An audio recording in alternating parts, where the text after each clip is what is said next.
दादांसाठी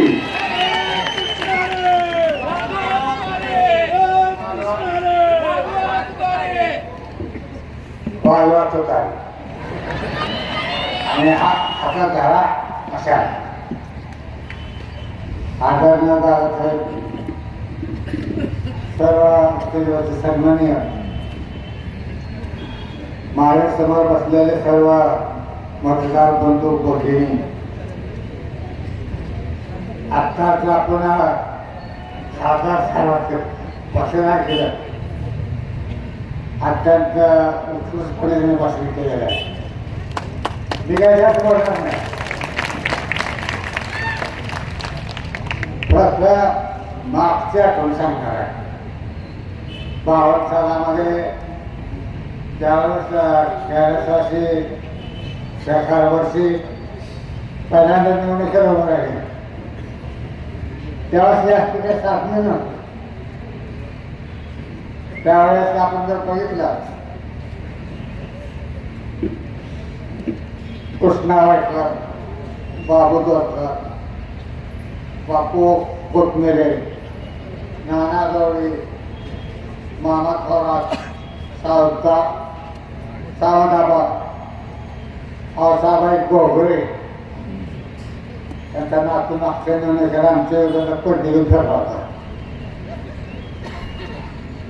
Sakharam Gaikwad, Ramgopal Gaikwad, Roman Patil, Tukaram Patil, Tukaram वा यासारख्या लहान मोठे कार्यकर्ते 52 सालामध्ये सायकलीवर साहेबांचा प्रचार केला आणि पहिल्या वेळेस साहेबांनी निवडून दिलं. त्यापासून 8 जागा आहेत त्या आकडून हे मोठे पाटलाच्या पाठीमाग आहे आणि मोठे पाटील हे आकडून करायचं पाठीमाग आहे. ज्या ज्या वेळेस आकडूचं संकट येईल त्यावेळेस मोठे पाटील धावून गेलेले. आज सर्व नवीन पिढी आलेली आहे आणि नवीन पिढी निश्चितपणे चांगलं काम करेल. कुठले काम करत असताना हे जवळचा, हे लांबचा, हे मालक, हे कार्यकर्ता असं समजून आपण कधी काम केलं नाही. आताच बहिणी उल्लेख केला की आपण अकलूजमध्ये गाळे बांधले. तुम्हाला माहीत नसेल, आठवत नसेल, 30 वर्ष झाली ज्यावेळेस ही गाळ्या बांधण्यास सुरुवात झाली त्यावेळेस आपण त्या गाळेदार करत असताना त्या गाळेदार टपुरीमध्ये आमच्या दळवीसाठी टपुरी, विजयमानाची टपुरी होती, दळ आपल्या आमच्या जगोदमाची टपुरी होती. ती सगळे माझ्या जवळचे कार्यकर्ते, त्याचे कार्यकर्ते मित्र मंडळी होती. त्याला ठरवलं होतं की आपण हे गाळे बांधायचे. पण तिथं 2 नाठाळ माणसं होती, त्याला हात लावायचा नव्हता. त्यांनी कोर्टात स्टे घेतला होता. मग आमचा दास नावाचा कार्यकर्ता होता, त्याला सांगितलं ह्या कोणाला विचारलं त्याला आबाळा घेऊन राहणार जेवायला. आम्ही गेलो की बरोबर 8 वाजता 7 वाजता दळवी सर, विजय माने,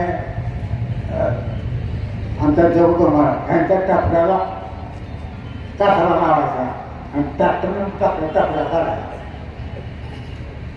ज्यावेळेस ह्यांनी टाकड्या काढल्या आणि आलो इथं रस्त्यावर, आबांनी त्या आबाचा भाऊ पळत आला, आबा आबा आबा आबा. आज काय झालं, घरामध्ये टपरे काढली. आज ती टपरे मी जर विचार केला असता की दळवीचे टपरे आहे, जगदोमाचे टपरे कसे काढू, तर आज अकलूजमध्ये 2700 गाळे ग्रामपंचायत असेल, शिक्षण प्रसार मंडळ असेल, त्याप्रमाणे कृषी उत्पन्न समिती असेल, 700 गाड्या आपण बांधलेल्या आहेत आणि 700 स्थानिक व्यावसायिकांना जागा देऊन खत निर्माण करून दिलेले आहे. 700 गुणिले 3 नाही 2700 गुणिले 3 किती झाले? 8,000 परिवारांना व्यवसाय आपलं कोणाला उपजीविका निर्माण झाली. आता तर बाईने सांगितलं व्यंकटनगरमध्ये मी गेलो होतो, त्या एखाद्या आमच्या मित्राची आई वाढली म्हणून,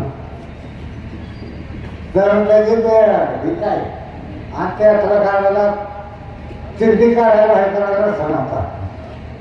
त्यात त्यांना बोलवून घेतलं सगळ्यांना, तेव्हा तुम्हाला आपण व्यवस्थित आधी वसात बांधून देतो, तुमची तयारी असेल तर ते म्हणजे करा. त्यामुळे आज विकासनगर निर्माण झाला. कारण मी सहज एका ठिकाणी गेलो, त्या जुन्या कुठं जातो आपण आलो आणि त्याकडनं तलाडा येतो खाली वडाजवळ, नाव घ्यायचं नाही. तिथं आम्ही गप्पा मारत बसलो, कुठं आहे नाही बघ.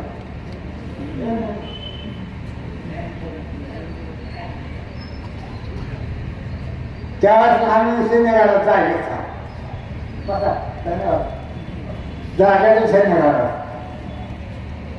तेव्हा त्याने मला सांगितलं ही जागा तुम्ही, ही जागा मला आम्हाला फक्त 200 रुपये दिलेली आहे आणि शेजारी आता टपडी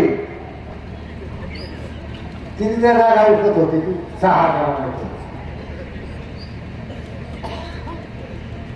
आता दादांना हे करतो दादा, आता एक टपडी बाहेर गेले परत आज घेऊन आता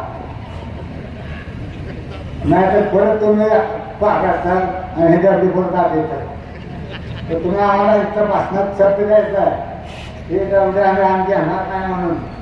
नाही तर तुम्ही लग्नात बोलत नाही, ह्याला बोलत नाही, त्याच्यामुळे ते दोष आहे. पण एक लक्षात घ्या, तिथं मी एवढं सांगतो, मी मला नावं घेतली जुनी नावं. 1980 सालामध्ये आपण त्या दारांना उभं राहिले, ह्या अक्रोधकराने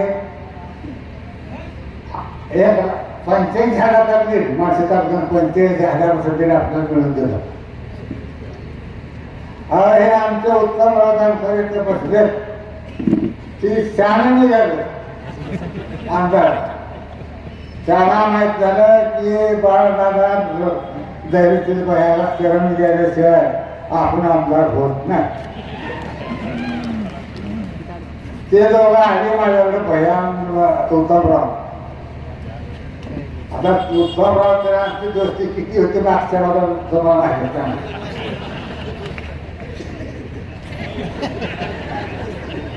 पण बाया मला दादा मला खासदार व्हायचं आहे. मी म्हटलं ठीक आहे, पण शब्द द्यावा लागतो उत्तमरावला. मी म्हटलं ठीक आहे तू शब्द, आणि शब्द दिला. हा उत्तमराव माझे 35 कोटी रुपये गेले. तो मला शब्द दिल्यामुळं निवडणूक लागायची आधी, मागची निवडणूक लागायची आधी आम्हाला रामभाऊ मला दाराने तुम्हाला 35 कोटी रुपये देतो,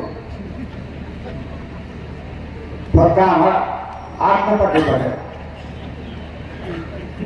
रामभाऊला सांगितलं ते जमायचं नाही. अकलूजमध्ये बारक्या पोराला दिल्या शब्द सुद्धा मी पाडत असतो.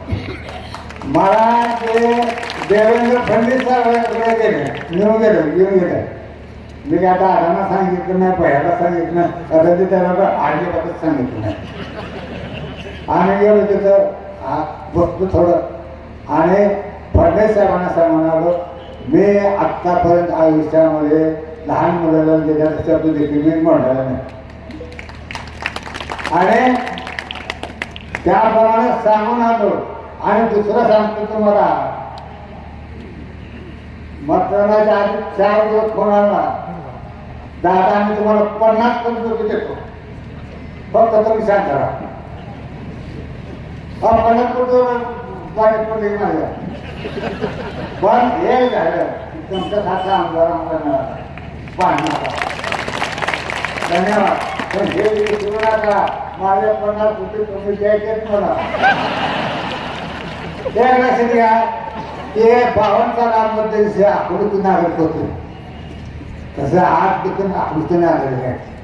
मला फक्त 20 वर्षाच्या पुढचे आणि 30 वर्षाच्या मुलांना आव्हान करायचं की 52 सालापासून आतापर्यंत सहकार मंत्री, त्यानंतर दादा, भैया, रणदादा यांच्यामुळे ह्या विभाग पुढे आलेला आहे. आजच्या समज बाहेर सांगितलं कुठेतरी गांजा खाऊ ओढून मारतात, तर अशा माणसाला जायचं का? गांजा विकणारा नागत जायचं का? ते तुम्ही ठरवायचं. आणि सांगा की आता मला वाटतं भया उभा राहत नव्हता की दादा तर दादा खात शेतात होता भयाचा. तर नको म्हणून हात सांगतो की थांब रंजनाला थांब थांब पण भेट झालं. त्याला म्हणलं काय झालं तर भया तू उभा राह. आणि जेव्हा तुकाडीवर केली तेव्हा आजकाल मारलं. सोलापूरला आलं इथे आलं. राम सातपुतेला मी सांगितलं होतं, अरे रामा तू जाऊ नको सोलापूरला, तू निवडून येणार नाही. तू निवडून येणार नसला तर ह्या सोलापूर जिल्ह्यामध्ये दादांना म्हणणारा तुझ्या मतदारसंघामध्ये 80,000 मतदारसंघ आहे. 80,000 मत आहेत. दादा एक जरी चक्कर मारली की 80,000 मत तुझ्या बरोबर. परत माणसाला उभा राहत असताना सांगितलं रामावर उभा राहून तो बाबा तुला निवडून येणार नाही. आता त्याला श्रीकृष्णाच्या कंसमामाच्या डोळ्याचं स्वप्न सातच श्रीकृष्ण देत होता, तसं ते रामा सातपुतेच्या डोळ्यात डोक्यात मी आणि बाहेर. रामा सातपुते विसरला की 19च्या सालामध्ये जेव्हा तो आमदार झाला त्याच्या आकृत परिसरानं 19,000 केले गेले, म्हणून तो आमदार झाला. हे आमचं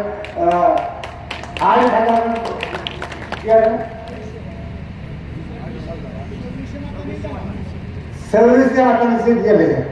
आकृत करायला तुम्हाला साथ दिली नसते तर तुमचं डेप्युटी राहिलं नसतं. हे भयाने हे सगळं म्हणजे आणा आणा आणा मी म्हणत होतो आकृत म्हणतो आपण एखादं निवडणूक करू.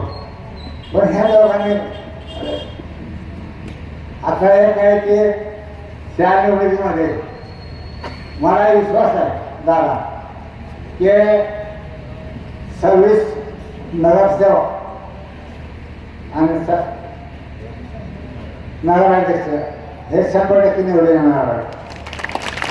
नुसतं निवडून येणार म्हणून चालणार नाही, नुसतं निवडून येणार म्हणून चालणार नाही. तुम्ही सर्वांनी जेवढे जेवढे मोठे पाटील प्रेमी आकृत प्रेमी मतदार आहेत त्यांनी मतदान करायचं आहे. आणि आता बाहेर सांगितलं इथं पैसे वाटते तुमचे पैसे वाटते तिथे आणि जाऊन घेऊन या. नका घेऊन येऊ, तुमच्या पोटात दुखत.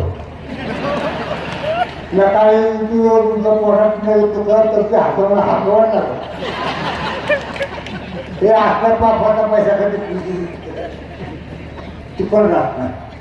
पण निश्चितपणे मला खात्री आहे आकृत्या नागरिकांच्याबद्दल इतक्यांना फक्त ज्यावेळेस मोठे पाटलांचं संकट येत आहे आता दिसलं की खंबीरपणे धाडकन महाराष्ट्र भाजपसाठी तानाजी साथ आहे. खाय नाही खावे मागे तर पुढे खावं ते माग होत आहे ना. मग काय करायचं वाढवायची आणि मशा. धन्यवाद दादा. तुम्हाला बजावून सांगतो लग्नात मी सांगत होतो तुम्हाला दबड्या बोलवू नका. तुम्ही बोलवली, तुम्ही नव्हता, तुम्ही माझ्या बोलत होता. तेव्हा सांगत होतो मला लय पोटा 11 वाजूच्या व्यवसायाला करत असताना तुम्ही किती सहकार केले सगळे करते. बाकी सांगायची गरज नाही. आणखी बरंच काही काय पाहिजे नाही द्या, पण ती काढायला ते तुम्हीच काढा. आमची सत्य माणसं आहे, आम्ही काय दादागिरी करणारे घेऊन चोर लपवून घेणार बाजारात कमिशन आम्ही घेणार नाही. आता काय याचा 2 तारखेला अरे मागं बोला की काय करायचं मला सुतारी वाजवायची आणि मशान ठेवायची. धन्यवाद. धन्यवाद आदरणीय बाळदादा. यानंतर आपल्याशी बोलताय मला काय त्यात बोलता येत नाही. मला आमची राणी तुमच्या वहिनी मला सांगते दादा तुम्ही आता बोलतो, परंतु मी बोलण्याशिवाय तुम्ही चार्ज पण होत नाही.